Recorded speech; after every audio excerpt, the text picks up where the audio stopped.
Direito. Olá, eu sou o Fernando Capês e começa agora o Discutindo Direito.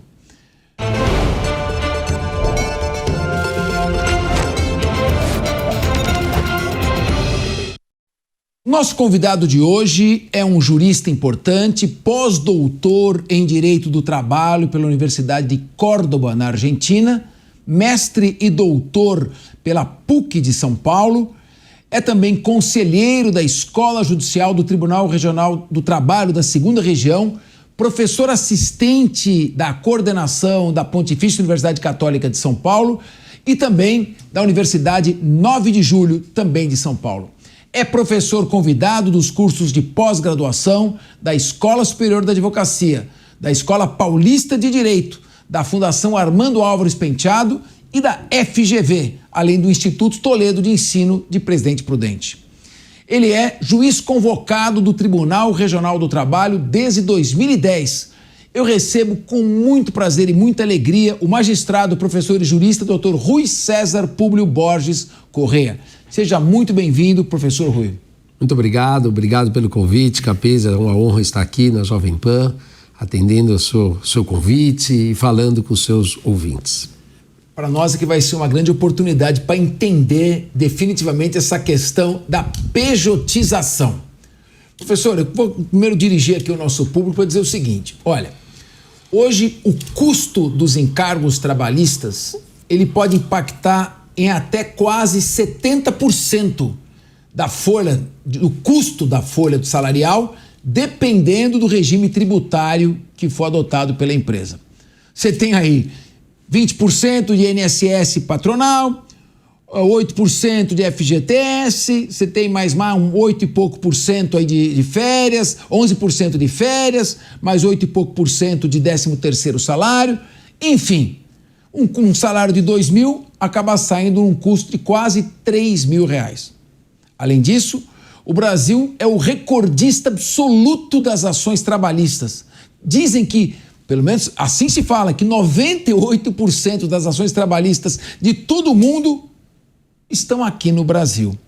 Então, para a gente tentar entender, eu pergunto, isso é mito ou realidade? O que é a pejotização e de que ela diferencia? Qual a diferença da pejotização para um contrato de CLT? Boa noite, professor. Boa noite mais uma vez. Então, a pejotização não é um logismo, é uma expressão utilizada aqui no Brasil para descaracterizar a condição de empregado. A nossa CLT fala que para ser empregado tem que ser pessoa física. Então criou-se a ideia de criar uma pessoa jurídica como uma forma de você fraudar os direitos trabalhistas. Perfeito. Então eu te pergunto o seguinte, é uma fraude ou é uma forma de você enfrentar a competitividade? Como diferenciar isso dessa questão? E como é que se faz, como é que se caracteriza propriamente um contrato com pessoa jurídica, de pejotização? E aproveitando já a pergunta, já no embalo, quais os setores da economia que estão optando por isso? Então, aí que tá. É uma fraude ou uma solução? Quais os setores da economia que estão mais utilizando esse tipo de contratação? E como é que ela se diferencia? O que basicamente caracteriza uma contratação de um prestador de serviço como pessoa jurídica? Tudo aquilo que vem a violar a lei, e a nossa lei é a própria CLT, que é de 1943, é caracterizado como uma fraude. E a CLT trata da figura do empregado, dizendo de uma forma muito clara que é empregado aquele que presta serviço, pessoa física que presta serviço de forma habitual, com remuneração e com subordinação. Bom, feito essa definição, a gente vai ver que uma vez que eu tenho um trabalhador que presta serviços nessas condições, com esses requisitos, de forma pessoal, com subordinação, de forma habitual, recebendo remuneração no final do mês, é empregado. Agora, a gente não pode deixar de verificar que o Brasil passa por transformações. E como você mesmo disse, hoje a gente...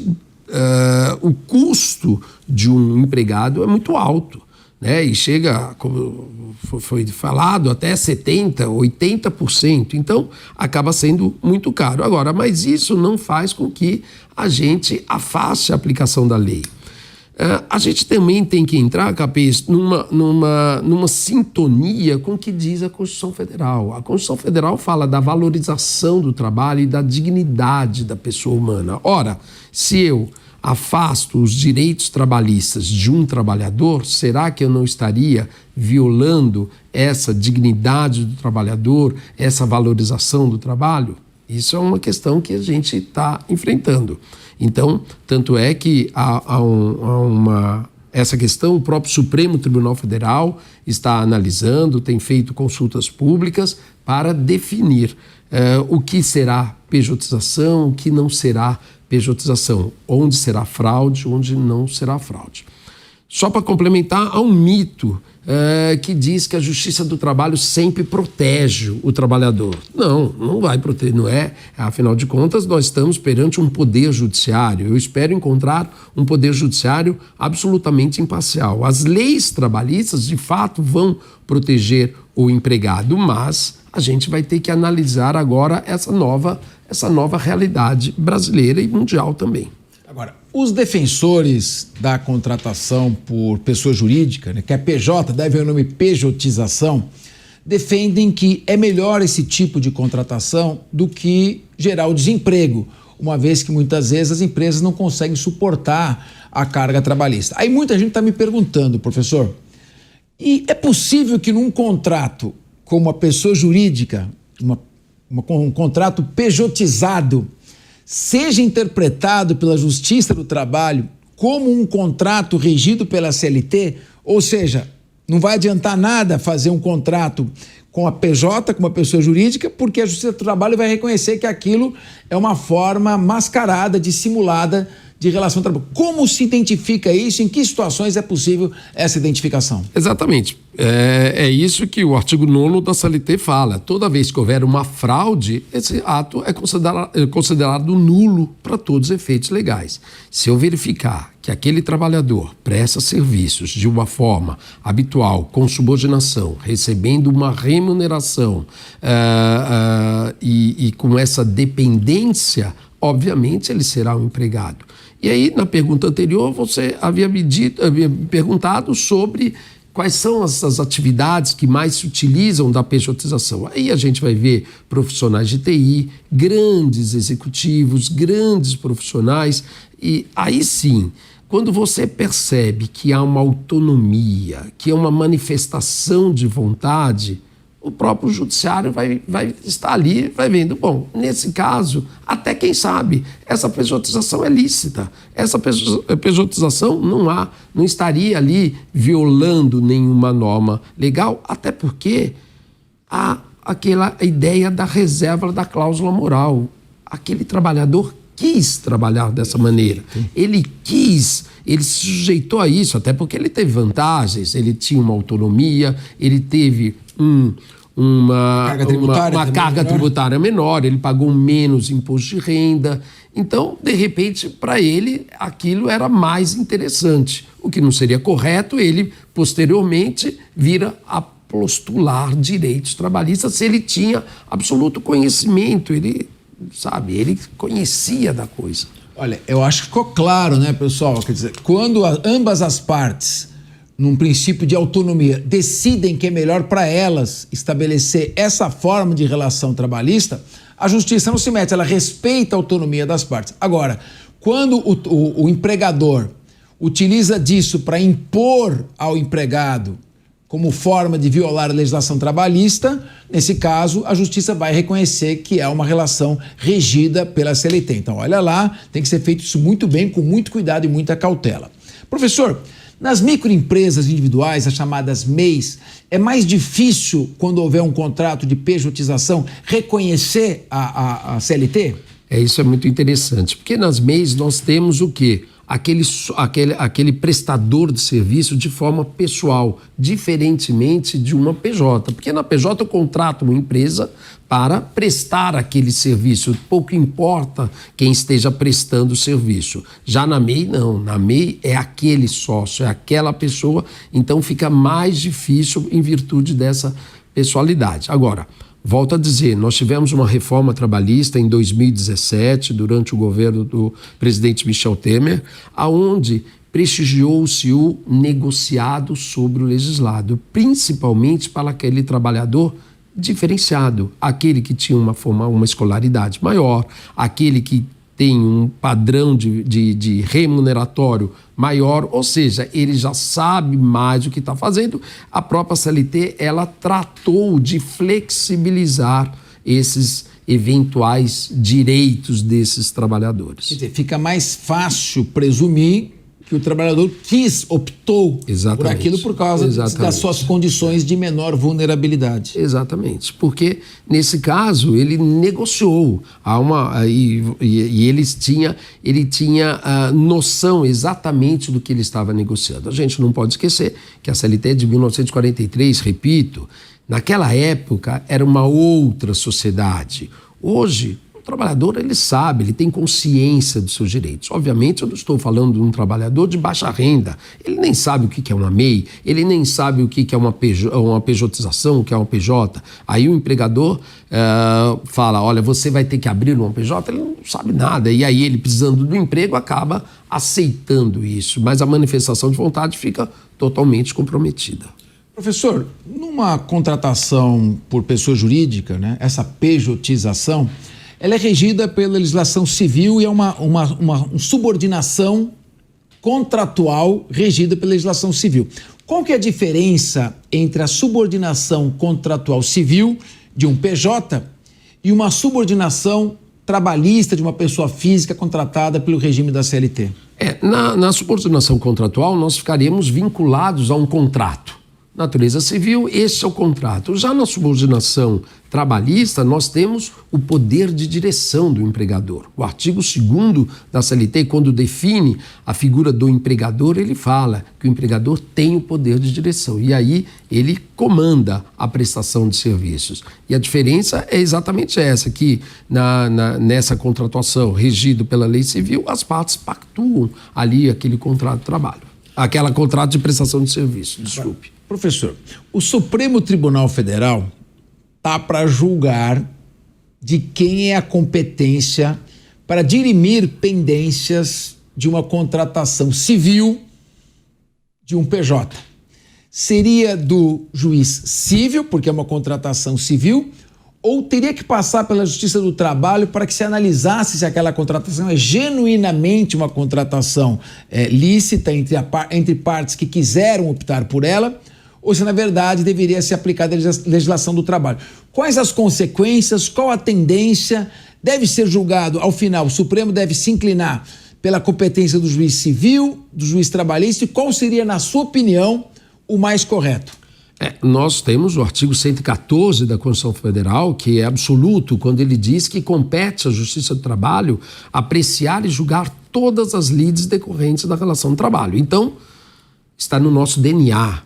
A Justiça do Trabalho, ela tem que verificar a existência ou não dessa relação de trabalho ou relação de emprego. Eu acho que a tendência vai ser exatamente essa. O Supremo está para julgar, talvez ele vá ali verificar alguns requisitos, algumas peculiaridades que vão levar à viabilidade da pejotização ou, em outros casos, vai mandar para a Justiça do Trabalho. Agora, a Justiça do Trabalho, e aí composta pelos seus magistrados de trabalho, ele tem essa sensibilidade para verificar exatamente essas relações de trabalho. O juiz, ele verifica se existem elementos tipificadores da relação de trabalho. Então, obviamente, e até por força da Constituição Federal, deve ser mesmo da Justiça do Trabalho. Quer dizer, primeiro a Justiça do Trabalho deve analisar se aquilo é genuinamente um acordo de vontades, porque senão se negaria ao Justiça do Trabalho o direito de aplicar a CLT em fraudes, por exemplo, verificadas. Perfeito. Em contratos, quando o empregador força aquilo para um empregado que não tem outra opção. Que aí seria fraude mesmo, e aí o juiz do trabalho, a Justiça do Trabalho estaria atenta a esse tipo de situação. Agora, minha pergunta é a seguinte: será que aqui no Brasil a gente não quer tratar o empregado que nem criança, como alguém que precisa ser tutelado, que precisa ter uma babá o tempo todo protegendo ele? Por que eu digo isso? No século XIX, ele na primeira e segunda fase da Revolução Industrial, não tinha garantia nenhuma para o trabalhador. Dizem que em Manchester, O tempo de vida médio de um trabalhador era 17 anos nas minas de carvão e em Liverpool 15 anos.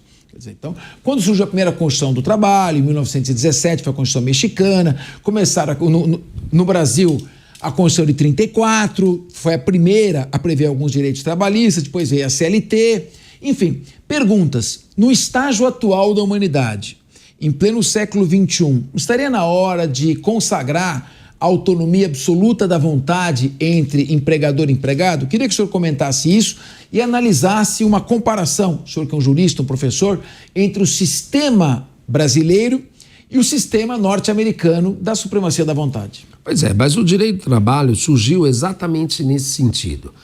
Na Revolução Industrial não havia os abusos. Os ideais da Revolução Francesa eram laissez-faire, laissez-passer, no sentido de que deixa que eles negociem. E aí nós víamos jornada de 18, 19 horas por dia, crianças de 4, 5 anos trabalhando, e aí esse dado que você mencionou, no sentido de que trabalhadores com 17, 20 anos já morriam, porque não aguentavam. E aí surgem as primeiras leis como uma forma de proteger o trabalhador. Isso a gente acompanhou ao longo dos anos. Mas, como eu disse, as coisas vão se modernizando, o direito do trabalho é muito dinâmico, novas situações vão surgindo, o momento vai determinando que essa relação seja analisada sobre outro enfoque. Então, hoje eu entendo mesmo, e você tem toda a razão, o direito do trabalho precisa e já está passando por essa série de modificações. Nós vimos isso na reforma trabalhista em 2017, a Lei 13.467 falou exatamente sobre isso, e aí até adotando de uma forma ainda que tímida a legislação americana do negociado sobre o legislado. Vamos negociar? Não é muito melhor que a gente negocie essas condições? Porque a sua primeira abordagem, aquele empregado que precisa ser tutelado, que precisa ter uma babá, já não tem mais espaço, porque ele sabe os seus direitos, né? Não tem como você falar para o empregado, eu não vou pagar teu 13º salário, eu não vou pagar tuas férias. Ele vai falar, eu não trabalho mais aqui, eu vou trabalhar em outro lugar, não me é interessante. Então, aquela ideia de enganar o empregado já não tem mais espaço hoje em dia. E a gente verifica também nas próprias lides trabalhistas, onde, quando há um abuso por parte do empregado, hoje nós aplicamos a litigância de má-fé, ato atentatório à justiça, advocacia predatória, tudo isso que acaba forçando uma situação que não tem mais espaço para isso, né? Muita gente diz, os empregadores principalmente, que a justiça trabalhista é uma justiça ideológica, claramente de esquerda, em que os juízes são militantes que querem a todo tempo e a todo custo defender o trabalhador. Essa é uma visão hoje ultrapassada na magistratura. O senhor é um profundo conhecedor da área trabalhista e um juiz muito experiente. Como o senhor vê hoje o perfil de um magistrado de primeira instância, da primeira instância até o Tribunal Superior do Trabalho, nesse tipo de questão? É mais técnico do que ideológico ou ainda tem a bandeirinha ali do Partido Comunista? Não. É absolutamente técnico e, inclusive, nós temos as escolas judiciais dos tribunais, nós temos a escola judicial do próprio Tribunal Superior do Trabalho e é absolutamente técnico, a ponto de o número de ações aonde se condena por litigância de má-fé, aonde se fala de advocacia predatória, aonde se fala de advocacia de ato atentatório à dignidade da justiça, obviamente tem aumentado muito. Agora, eu volto a dizer, quando a gente fala de pejotização, vamos fazer uma pejotização séria. Não adianta eu fazer uma pejotização e pagar férias para o meu empregado. A empresa não sai de férias. Não adianta você é PJ, mas você vai ter o Vale Transporte. Você é PJ e você vai ter licença maternidade. Não tem sentido. Ou seja, sabe aquela CLT flex? Ou seja, é álcool e gasolina? Não, você tem que... Ou é PJ, é PJ. Agora, não como uma forma de fraudar ou tentar ajeitar uma situação. Isso não tem sentido no direito. Agora, o senhor tem notado uma tendência maior hoje, prevalecendo mais contratos de pejotização do que contratos da CLT, ou depende muito do perfil da faixa econômica, cultural? Como é que o senhor vê isso? Como é que está faz uma radiografia da pejotização no Brasil e da CLT. Exatamente. Algumas atividades, pessoal da saúde, pessoal do próprio direito, o pessoal das TIs, eles têm optado exatamente pela pejotização. Até porque um dos grandes argumentos de tornar um empregado seletista era uma série de benefícios, inclusive a própria Previdência Social, que hoje já não é mais tão interessante para o jovem. Previdência Social já não... Nós temos o acesso à saúde, todo trabalhador, todo brasileiro, estrangeiro tem acesso à saúde. Nós temos a aposentadoria, está cada vez mais difícil você se aposentar, então, de repente, não é mais interessante. Então, entre ganhar menos e ganhar mais como PJ, as pessoas têm optado. Mas tem que ver o nível de escolaridade, tem que ver a faixa etária, tem alguns critérios que devem ser utilizados. O trabalhador de baixa renda, ele tem acesso a essa pejotização ou ele está excluído disso? Não, ele está sendo fraudado. Outro dia um amigo meu me perguntou, ele administra flats e ele falou que ia pejotizar todas as camareiras dos flats. Elas não sabem, como eu disse, elas não sabem nem o que é uma PJ, elas não sabem nem o que é uma MEI. É óbvio que é fraude, com um salário mínimo, ganhando um salário mínimo, não teria cabimento. Aí fica claro que é o fraude, né? Uma forma dissimulada de exploração. Mascarar uma relação de emprego, isso não dá. Não se justifica. E aí o judiciário trabalhista é muito atento. E como eu disse, o juiz do trabalho tem essa sensibilidade para verificar exatamente essas fraudes. Agora, qual o impacto da pejotização no sistema previdenciário brasileiro, na arrecadação de impostos em geral? Isso acaba, de alguma maneira, trazendo um impacto positivo ou negativo? Como é que o senhor analisa esse impacto? Do ponto de vista da Previdência, como eu disse, acaba o empregado, ele não vai mais recolher, nem o empregador vai contribuir para a Previdência Social. Acaba, de fato, tendo um impacto, a menos que ele, como PJ, ele recolha, mas aí é um contribuinte individual, seria um contribuinte individual. Mas é que hoje, e eu volto a dizer, fazer parte da Previdência Social não é mais interessante. O jovem, se você perguntar para qualquer jovem, ele fala, não, eu prefiro ter a minha previdência privada, eu prefiro amealhar um dinheiro e depois eu compro um imóvel e vou ter um rendimento com os aluguéis. Porque aquela ideia que nós tínhamos no passado, quando os nossos avós, nossos pais registravam o filho aos 14 anos, porque já pensando na aposentadoria que ia ter aos 44 ou 49 anos, hoje já não é mais. Hoje a aposentadoria está a 65 anos e a tendência é cada vez mais aumentar essa idade, né? E o Sistema Único de Saúde é para todos. Agora, com a proliferação dos contratos de pejotização, como é que vão ficar as organizações sindicais que cobram contribuições, se arvoram para resolver coletivamente as questões trabalhistas? Isso tende a diminuir o poder dos sindicatos?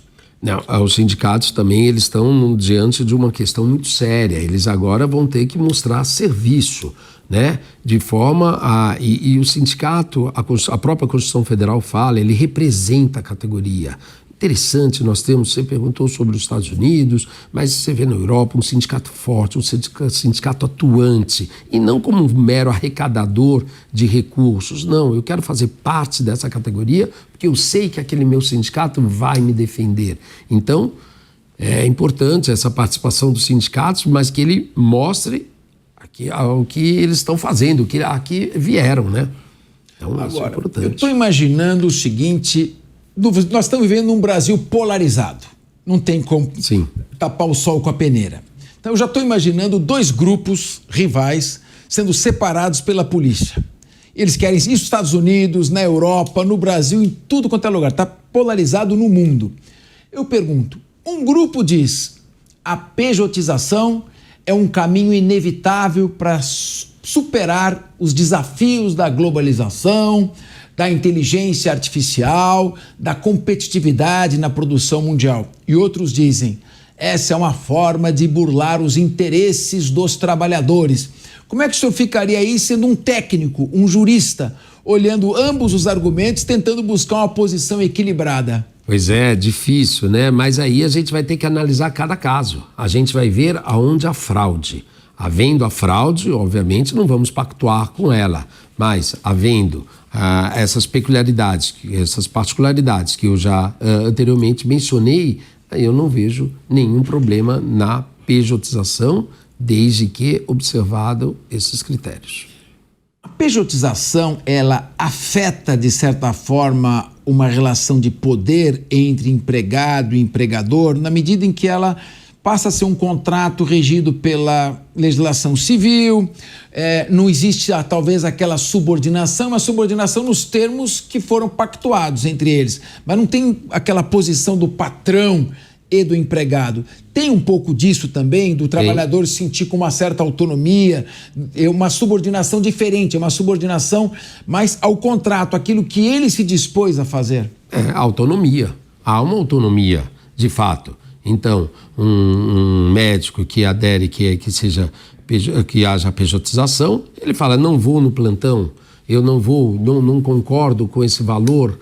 Aí há essa negociação. Agora, quando não há isso, aí obviamente que ele é um empregado.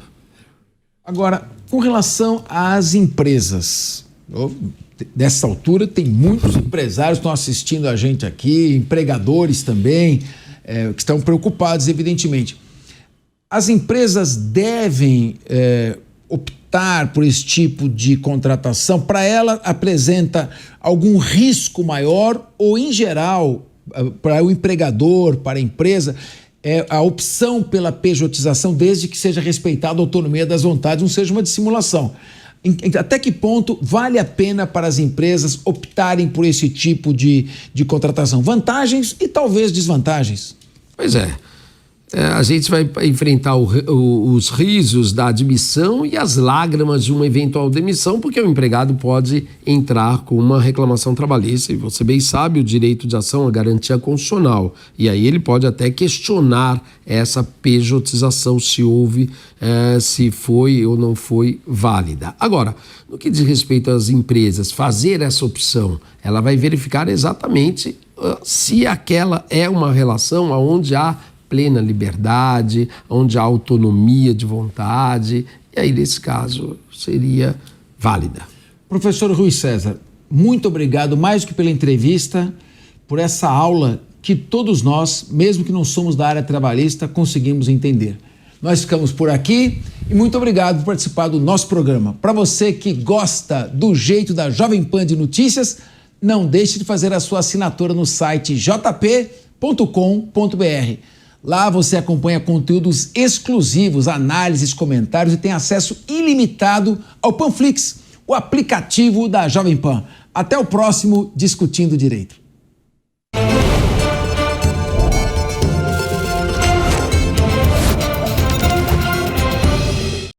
A opinião dos nossos comentaristas não reflete necessariamente a opinião do Grupo Jovem Pan de Comunicação.